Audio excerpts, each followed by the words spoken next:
Hi everybody, I'm Karen Salas, your West Valley Realtor, and today I'm very excited. Today what are we doing today? Today we have a very special guest. This is an episode of Learn About Our Locals, and today we have Sonia Garcia Tilson. We're going to have the pleasure of learning all about Sonia.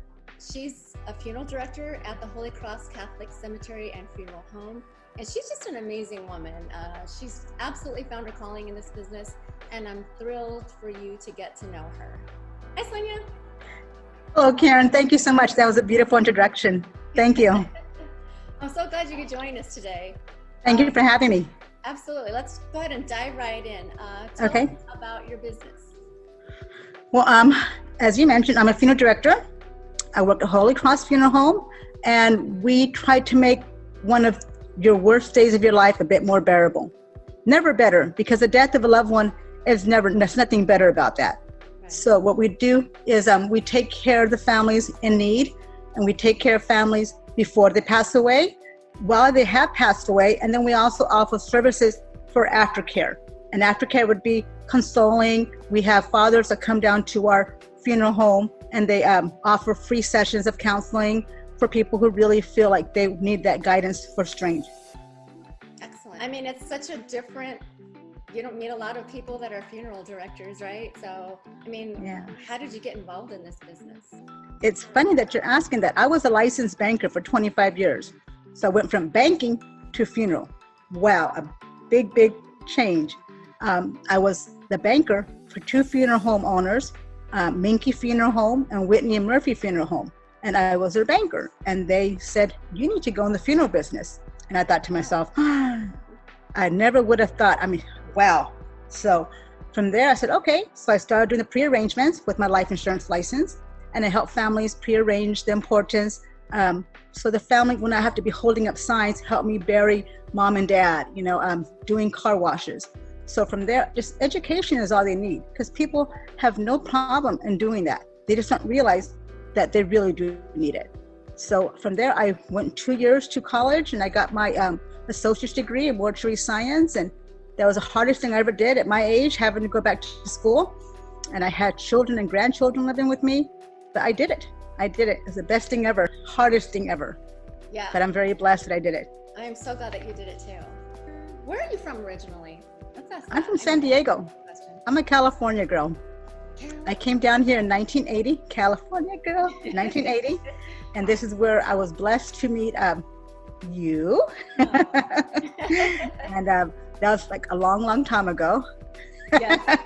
And I'm still so I'm from San Diego, but I've been here since 1980. That was a great time to be around during the 80s. It was. 80s ruled, didn't it? Oh my gosh, it did. We had a great time back in the 80s. So now, with all the COVID-19 restrictions, I'm sure this has really impacted the funeral service business. I mean, how has it impacted you? Terrible, terrible, terrible. We cannot service the families like we'd like to. We are a very large corporation, and we are no longer serving COVIDs. If we do, it's going to be immediate burial or direct cremation. So we're no longer passed away from COVID. Is that what you mean? Correct. So we're no longer embalming. So say, for example, the family's already suffered. Mom, say, for example, is at the hospital. She passes away. Family has not been able to go see her. Okay. And then after that, they still can't see her afterwards, because we had to do immediate burial or direct cremation, and it's hard. So that's like almost a month the family has not seen their loved one, and they're crying, and it's so sad, and we can't offer any services. We have to still keep the community safe. What are the restrictions right now if somebody did have some type of service? Well, restrictions would be, we could still do a beautiful gravesite for them. We could still offer them to use our speakers. They connect with their Bluetooth phone, and we could have music playing, still beautiful flowers. 50 people is a maximum. So we still make it beautiful, but they still never get to see their loved one. And that's what's hard, It's really sad. Yeah. Let's move on to something a little bit more lighthearted. Happier? Yeah, a little bit happier. So as you know, I'm a real estate agent. So I always like to ask somebody something about their home and their house. What do you love most about your house? first of all, I have a fantastic, super awesome real estate agent. Okay, so that's going to be the first thing about what I love about my home. It's homey. It's a nice home, and it's not just a house. It's my children's safe haven and my grandchildren's safe haven. They know if they're having a rough day, they call grandma, "Grandma, can I come over?"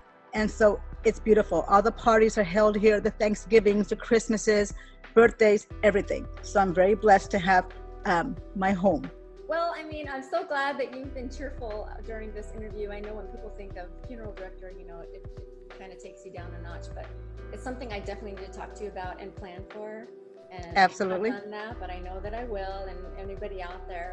I know, and you know that I am. Make things easier on your family, so when that time does come. Right, because it is going to come. People just don't want to face it. And how many times do you have your parents say, "Oh, I don't want to talk about that. I don't want to talk about that." They won't tell you what they want until you actually have to do it, and that's hard. You know, I told my kids everything. I already have my pictures picked out. I got my video made. I got everything done. I got my music that's going to be playing. Yeah. I was like, all I got to do is die.